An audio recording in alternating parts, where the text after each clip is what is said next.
Friends, Rakesh Jhunjhunwala को हमारे Indian stock market के वॉरेन बफेट कहा जाता है।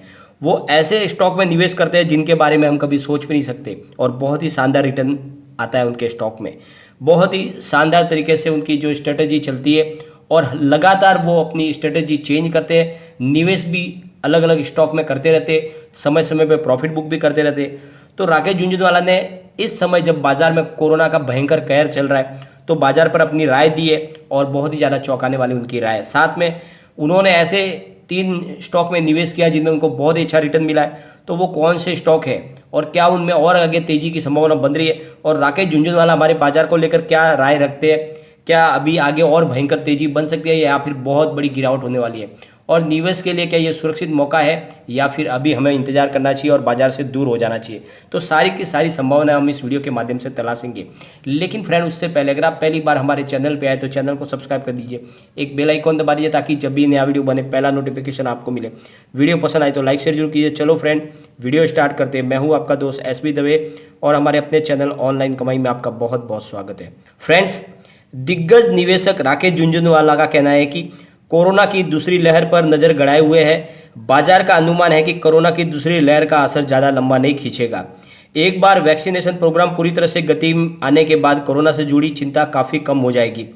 बिग बुल राकेश झुनझुनवाला ने कहा है कि कोरोना की दूसरी लहर ने भारत में पहले से कमज़ोर हेल्थ केयर सिस्टम पर काफ़ी गहरा आघात किया है। पूरे देश में हॉस्पिटल बेड्स, मेडिकल ऑक्सीजन, दवाइयों की कमी हो गई है। महाराष्ट्र जैसे राज्य में हमले में सबसे ज़्यादा प्रभावित हुए हैं। सरकारें लॉकडाउन जैसी स्थितियों में काफ़ी मजबूर हो चुकी है, जिससे भारत की इकोनॉमी रिकवरी को लेकर एक बार फिर से चिंता पैदा हो गई है। इस चिंता के कारण ही बाजार में भारी उतार चढ़ाव देखने को मिल रहा है।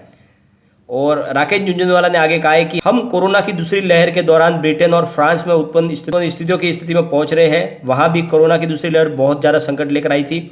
भारत में कोरोना की दूसरी लहर को बाजार छोटी अवधि की समस्या के रूप में देख रहा है। यूरोप में भी कोरोना की दूसरी लहर ने भारी कोहराम मचाया था, लेकिन वैक्सीनेशन ड्राइव के आगे बढ़ने के साथ ही कोविड के केसों में गिरावट देखने को मिली थी। अब इंग्लैंड कठोर प्रतिबंध के सबसे ताजे दौर के बाद फिर से अपनी इकोनॉमी खोल रहा है।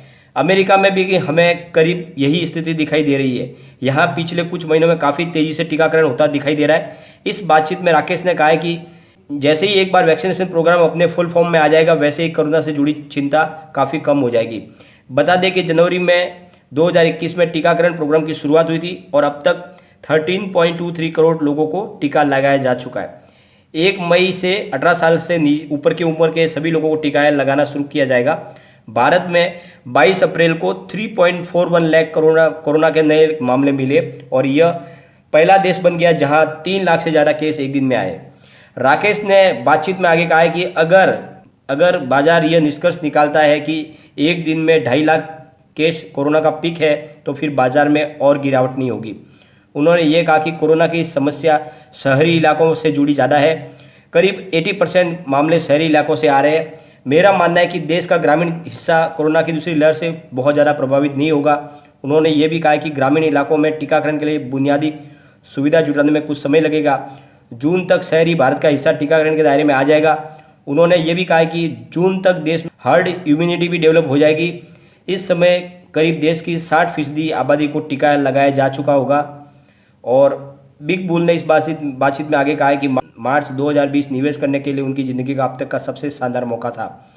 जनवरी 2020 से मार्च 2020 के दौरान करीब 40% की गिरावट आई थी। टाटा मोटर्स मार्च 2020 में 80 रुपये प्रति शेयर पर उपलब्ध था, जबकि इसका मार्केट कैप 30,000 करोड़ का था। सितंबर 2016 में यह शेयर 600 रुपये प्रति शेयर पर था। वही जनवरी 2020 में इसका भाव 200 रुपये के आसपास था। मैंने मौके का फ़ायदा उठाया और मैंने 2020 में टाटा मोटर में खरीदारी की, जिसका मुझको बहुत ज़्यादा फ़ायदा मिला। तो इस तरह से मौका देख के राकेश झुनझुनवाला निवेश करते हैं और उसमें बहुत ही अच्छा रिटर्न कमाते हैं। टाटा मोटर ने उनको मालामाल किया, बहुत ही अच्छा उनको रिटर्न मिला टाटा मोटर का। उनकी एंट्री बहुत ही शानदार थी टाटा मोटर में। और ऐसे ही 3 और स्टॉक है जिनमें राकेश झुनझुनवाला ने अपना निवेश किया हुआ है। कोरोना के नए वेव में निवेशक चौकन्ना जरूर हुए, लेकिन अभी भी हताश नहीं हुए। इसकी सबसे बड़ी वजह भारत में कोवैक्सीन प्रोग्राम तेजी से चल रहा है। और 3 ऐसे स्टॉक है जिनमें राकेश झुनझुनवाला ने निवेश किया और उनमें बहुत ही अच्छा उनको रिटर्न भी मिला है। तो पहला है एनसीसी लिमिटेड। राकेश झुनझुनवाला की लिस्ट में पहला शेयर एनसीसी लिमिटेड है। आज इसकी कंपनी का शेयर 73.15 के स्तर पर बंद हुआ है। 52 वीक का इसका हाई लेवल 99.85 रुपीज़ का है। और फ्रेंड्स इसका जो 52 वीक का लो लेवल है वो है 20.75 रुपीज़। कंपनी का मार्केट कैप 4,473 करोड़ रुपीज़ का है। पिछले 3 महीनों में इस शेयर ने 29% का रिटर्न दिया है और एक साल में 175% का रिटर्न दिया है। इस कंपनी में राकेश झुनझुनवाला की हिस्सेदारी करीब 12.84% है, जिसकी वर्तमान वैल्यू करीब 620 करोड़ रुपए है। अपने पीयर्स के मुकाबले इस कंपनी ने एक साल में सबसे ज़्यादा रिटर्न दिया है। और सेकंड उनका शेयर है वो है डेल्टा कॉर्प। आज डेल्टा कॉर्प के शेयर में 5.87% की तेजी देखने को मिली। 8.6 रुपीज़ की तेजी के साथ इसका शेयर 155 के स्तर पर पहुंच गया है। 52 वीक का हाई इसका जो लेवल है वो है 202 रुपीज़ का और न्यूनतम लेवल इसका है वो है 52 वीक का 66 रुपीज़ का। कंपनी का मार्केट कैप 4,135 करोड़ रुपीज़ का है। पिछले एक महीने में कंपनी के शेयर में 12% की गिरावट आई है और 3 महीनों में 7% की गिरावट आई है। एक साल में इस कंपनी ने 121% का रिटर्न दिया है। अभी शेयर में गिरावट आ रही है तो सही मौका है, निवेश किया जा सकता है। इस कंपनी में राकेश झुनझुनवाला और उनकी पत्नी रेखा झुनझुनवाला के पास करीब 7.5% की स्टेक लेके रखी हुई है। और थर्ड जो स्टॉक है राकेश झुनझुनवाला का वो है वीएटेक वावेक शेयर्स लिमिटेड। यह कंपनी वाटर ट्रीटमेंट इंडस्ट्रीज में मल्टीनेशनल प्लेयर है। आज इस कंपनी के शेयर में 6.94% की तेजी देखने को मिली और यह 16.45 रुपीज़ के उछाल के साथ में 253.35 पर बंद हुआ है। 52 वीक का इसका जो न्यूनतम लेवल है वो है 88.75 का और 52 वीक का हाई है 304.80 का।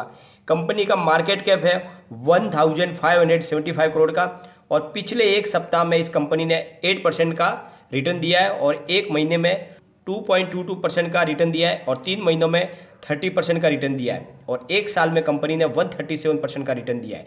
इस कंपनी ने पिछले दिनों पीटीसी इंडिया फाइनेंशियल सर्विस यानी पीएफएस के साथ एक करार किया है। यह कंपनी डीके सीवेज प्रोजेक्ट के लिए 86 करोड़ रुपया निवेश करेगी। कंपनी ने पिछले साल ही कहा कि उसने बिहार सरकार से मिले हाइब्रिड इम्यूनिटी मॉडल HAM के लिए फाइनेंशियल क्लोजर भी कर लिया है। तो कंपनी बहुत ही शानदार है और इस तरह से जो ये 3 कंपनियां निकल के आ रही हैं इनमें निवेश करके आप भी मालामाल हो सकते हैं क्योंकि इनका भविष्य आगे भी उज्जवल लग रहा है। तो जो पहला स्टॉक है वो है NCC लिमिटेड शेयर, सेकंड है डेल्टा कॉर्प, बहुत ही शानदार स्टॉक है और तीसरा है इनका वीएटेक वेबेक शेयर लिमिटेड। तो तीनों कंपनियां बहुत ही शानदार है जिनमें आप निवेश कर सकते हैं। लेकिन एक बात का ध्यान रखिए, राकेश झुनझुनवाला भी जब निवेश करते हैं तो समय समय पे अपना प्रॉफिट भी बुक कर लेते हैं। जैसे आपको पता होगा पिछले दिन उन्होंने टाटा कंपनी के काफ़ी शेयर उन्होंने बेचे हैं क्योंकि अच्छा खासा उनको प्रॉफिट मिल रहा था। तो आपको भी समय समय पे प्रॉफिट बुक कर लेना चाहिए। एक एंट्री और एग्जिट आपको पहले से आपके दिमाग में फिट करके रखनी चाहिए कि इस लेवल पे मुझे एंट्री करनी है और इतना प्रॉफिट लेके मुझे बाहर निकलना है, क्योंकि ये बाजार ऐसे ही एक चलती हुई नदी है जिसमें आपको कभी भी उसमें एक डुबकी मारनी है और फिर आपको निकल जाना है। तो इसमें आप अपने हिसाब से एंट्री और एग्जिट फिक्स कर सकते हैं और उसी हिसाब से निवेश करें। आपके नज़रिए 2 टाइप के होते हैं, एक तो शॉर्ट टर्म नज़रिया होता है, तो अगर आपका शॉर्ट टर्म नज़रिया है तो आप अपना प्रॉफिट 10-20% जो भी है लेके निकल सकते हैं, या फिर आप अपना लॉन्ग टर्म नज़रिया रखें तो फिर अच्छा खासा प्रॉफिट लेके बाहर निकल सकते हैं। लेकिन आपको एग्जिट होना बहुत ज़रूरी है। अगर आप एग्जिट नहीं होगे तो फिर आपका प्रॉफिट फिर खत्म हो जाएगा। और राकेश झुनझुनवाला हमेशा यही करते हैं, एक शेयर में से दूसरे शेयर में वो अपना इन्वेस्टमेंट शिफ्ट करते रहते हैं और इसी वजह से उनको अच्छा खासा प्रॉफिट भी मिलता है। ऐसी स्ट्रेटेजी आपको भी अपनानी चाहिए, उसके हिसाब से आपको अच्छा खासा प्रॉफिट मिल सकता है। लेकिन फ्रेंड, कोई भी इन्वेस्टमेंट करने से पहले अपने फाइनेंशियल एडवाइजर से एक बार एडवाइज ले ले या अपना खुद का रिसर्च करें, क्योंकि मैंने वीडियो आपके एजुकेशनल पर्पज के लिए ही बनाया। वीडियो पसंद आए तो लाइक शेयर जरूर कीजिए और चैनल को सब्सक्राइब कर दीजिए। Thank you friend.